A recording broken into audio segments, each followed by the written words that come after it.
सभी साथियों को नमस्कार। जय हिंद, जय भारत। अपन बात करते हैं आज ग्रीन हाउस प्रभाव के बारे में। ग्रीन हाउस इफेक्ट यानी ग्रीन हाउस प्रभाव क्या है और ये हमारे लिए ज़रूरी है कि या नहीं है ज़रूरी है क्या हमारे लिए या नहीं है ज़रूरी, इसके बारे में आज अपन पूरे विस्तार से चर्चा करेंगे। तो ग्रीन हाउस प्रभाव है क्या? अपने छोटी क्लासों में से पढ़ते आ रहे हैं कि ग्रीन हाउस प्रभाव सभी को पता है थोड़ा बहुत कि ग्रीन हाउस होता क्या है। आज पूरे विस्तार से बात करते हैं कि ग्रीन हाउस गैस है या ग्रीन हाउस जो प्रभाव है हमारे लिए ज़रूरी है कि नहीं है। तो बात करते हैं ग्रीन हाउस प्रभाव के बारे में यानी ग्रीन हाउस इफेक्ट। ठीक है, अब ग्रीन हाउस प्रभाव होता क्या है? ग्रीन हाउस प्रभाव समझते हैं तो सबसे पहले बनाओ पृथ्वी। ये हमारी क्या हो गई? पृथ्वी हो गई। अब ये पृथ्वी हो गई। पृथ्वी में क्या होता है? जो सूर्य रहता है, सूर्य का प्रकाश पृथ्वी के जिस क्षेत्र में या जिस हिस्से में सीधा पड़ता है, जैसे मानते हैं कि सूर्य है, सूर्य का प्रकाश पृथ्वी में इस प्रकार पड़ रहा है, यहाँ पड़ रहा है, यानी सूर्य का प्रकाश कहाँ? यहाँ पड़ रहा है सीधा। यानी सूर्य का प्रकाश पृथ्वी के जिस क्षेत्र में सीधा पड़ता है, तो जहाँ पर सूर्य का प्रकाश पड़ेगा पृथ्वी पर, तो वहाँ बताओ कि रात होगी या दिन होगा? तो वहाँ रात होगी। यानी सूर्य सीधा कहाँ पड़ रहा है? पृथ्वी पर जिस स्थान या क्षेत्र पर पड़ रहा है वहाँ तो क्या होगा? दिन होगा। अब दिन के बाद जैसे पृथ्वी घूर्णन करेगी या परिक्रमा लगाएगी, पृथ्वी घूमते घूमते ये वाला जो हिस्सा ये आ जाएगा इधर आएगा, तो इधर क्या होगी? अब इधर हो गई रात। पहले सूर्य यानी पृथ्वी का जो क्षेत्र सूर्य के सिद्ध में आता है, सूर्य के सिद्ध में ये क्षेत्र आ गया, मान लीजिए ये क्षेत्र सूर्य के सिद्ध में आ गया, तो यहाँ तो हो गया दिन। क्या हो गया? यह हो गया दिन। अब दिन है। अब पृथ्वी घूर्णन करेगी, उसके बाद जो ये क्षेत्र ये घूम जाएगा। घूमने के बाद यहाँ जो क्षेत्र आएगा तो अब सूर्य के सिद्ध में नहीं है ये, अब तो ये जो क्षेत्र आ रहा है इसके स्थान पर वहाँ होगी अब रात। पहले दिन था, फिर हो गई रात। अब जैसे ही दिन है और सूर्य का प्रकाश सीधा पड़ रहा है पृथ्वी पर, तो पृथ्वी क्या करेगी? जो प्रकाश है सूर्य की जो उष्मा है, उष्मा को क्या करेगी? अवशोषित करेगी। धीरे धीरे स्टोर कर रही है उष्मा को। यानी पृथ्वी सूर्य से आने वाली उष्मा का क्या कर रही है? अवशोषण कर रही है। धीरे धीरे अवशोषण कर रही है। तो अवशोषण करते करते फिर पृथ्वी घूमेगी, अपने स्थान पर घूर्णन करेगी। घूर्णन करने के बाद पहले दिन था, अब उस स्थान पर क्या हो गई? रात हो गई। अब जैसे ही रात होगी, रात होने के बाद जो पृथ्वी ने पूरे दिन भर जो उष्मा ली, सूर्य से जो उष्मा प्राप्त की, उष्मा का जो अवशोषण किया दिन भर, अब उसी अवशोषण जो उष्मा का अवशोषण किया था पूरे दिन में, अब उसी उष्मा का क्या करेगी? धीरे धीरे उत्सर्जन करेगी। जैसे ही पृथ्वी उस उष्मा का क्या करेगी? उत्सर्जन करेगी। उत्सर्जन करेगी उष्मा। किसका करेगी? उष्मा का।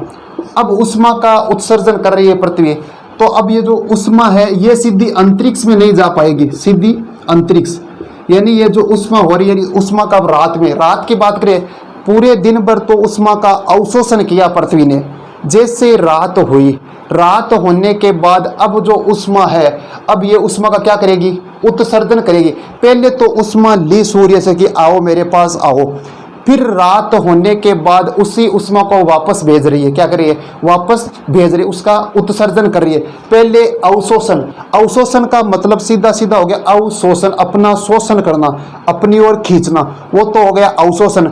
उत्सर्जन का मतलब हो गया बाहर निकालना। अब उष्मा को पृथ्वी क्या कर रही है? बाहर निकाल रही है धीरे धीरे। अब धीरे धीरे बाहर निकाल रही है, तो जो ये उष्मा है ये सीधी अंतरिक्ष में नहीं जा पाएगी, क्योंकि अंतरिक्ष में तो जाना चाह रही है उष्मा, लेकिन बीच में अवरोध आ गया। अवरोध क्या आ गया? अंतरिक्ष में जाने के लिए पहले अवरोध आ गया, बादल आ गया। क्या आ गया? बादल। ये हो गए बादल हो गया, यानी ये तो हो गया बादल, ये इधर हो गया जलवाष्प, बादल हो गया जलवाष्प यानी वायुमंडल हो गया। अब वायुमंडल हो गया, बादल हो गया, जलवाष्प हो गया। अब ये उष्मा क्या करेगी? अब इनको चीरते हुए जाएगी। जैसे ही बादलों के अंदर या जलवाष्प होते हुए उष्मा जाएगी, तो उष्मा कुछ समय के लिए जो बादल हो गया या जलवाष्प हो गया, इसी उष्मा को कुछ समय के लिए रोक लेते हैं। अब कुछ समय के लिए उष्मा रुक रही है। पहले प्रक्रिया वापस देखो पूरी। सूर्य का प्रकाश पृथ्वी के जिस क्षेत्र या पृथ्वी का वो क्षेत्र जो सूर्य के सिद्ध में आ रहा है, तो वहाँ तो क्या हो गया? दिन हो गया। अब दिन हो गया तो पृथ्वी सूर्य से क्या कर रही है? उष्मा का अवशोषण कर रही है, ठीक है, धीरे धीरे उष्मा का अवशोषण कर रही है।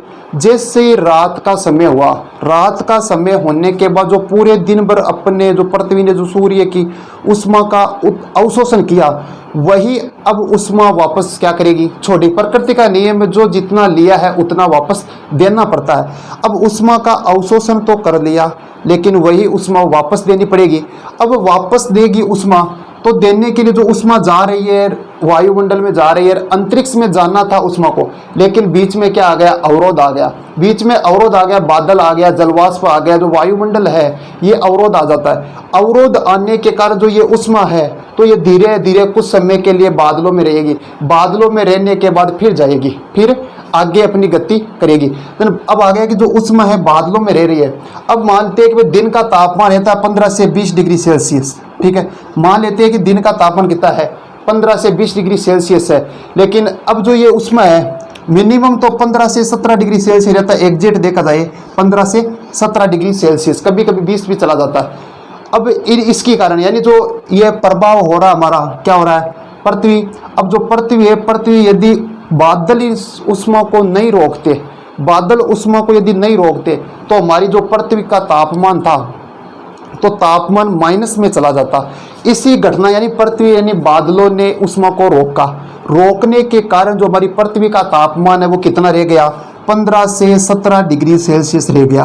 रात का तापमान है, ये रात का तापमान कितना है, 15 से 17 डिग्री सेल्सियस है। यानी सीधा सीधा हो गया कि रात को पृथ्वी का गर्म रहना, रात को पृथ्वी का गर्म रहना। यानी इतनी घटना याद नहीं तो सीधा सीधा एक ही घटना याद रखो कि रात को पृथ्वी का गर्म रहना ही कौन सा प्रभाव कहलाता है, हरित ग्रह प्रभाव, ग्रीन हाउस इफेक्ट कहलाता है।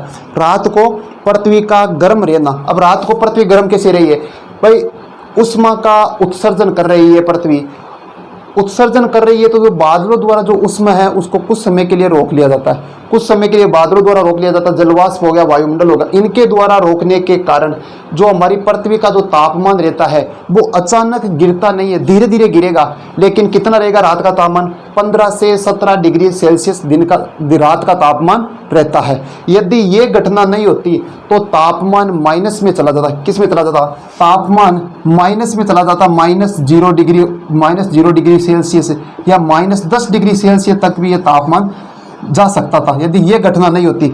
अब ये घटना हमारे लिए बहुत जरूरी है, ठीक है, क्योंकि यदि ये घटना नहीं होती, पहला तो यही होगा घटना नहीं होती तो तापमान जा रहा है -10 डिग्री सेल्सियस, यानी दिन का तापमान तो 20 से 25 डिग्री सेल्सियस है और रात का तापमान कितना जाएगा। यदि ये प्रभाव नहीं रहेगा तो तापमान चला जाएगा -10 डिग्री सेल्सियस।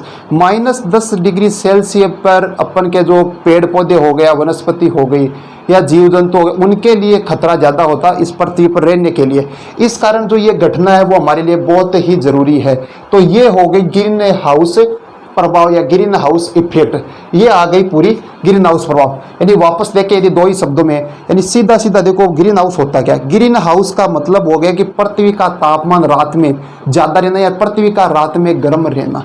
पृथ्वी का रात में गर्म रहना ही क्या कहलाता है, ग्रीन हाउस इफेक्ट कहलाता। ग्रीन हाउस नाम कैसे पड़ा, क्योंकि जो ग्रीन हाउस तो आपने देखा होगा जिसमें फसलें बोई जाती है, कोई भी कृषि की जाती है इस अपने ग्रीन हाउस में, तो इसका जो ऊपर का एरिया था वो व्हाइट कलर में रहता है। ऊपर का जो त्रिपाल लगाया जाता है वो कलर क्या रहता है उसका, व्हाइट रहता है। व्हाइट रहने के कारण उसमें जो पेड़ पौधे वो कौन से रंग के होते हैं, हरे रंग के होते हैं। हरे रंग के होने के कारण इसे कौन सा प्रभाव कहते हैं, हरित ग्रह प्रभाव कहते हैं। ये सबसे पहले कहाँ हुआ था, यूरोप में हुआ था। जो ग्रीन हाउस से जो फसलें पैदा की गई थी वो की गई थी यूरोप में। तो ये हो गया हमारा ग्रीन हाउस प्रभाव कंप्लीट।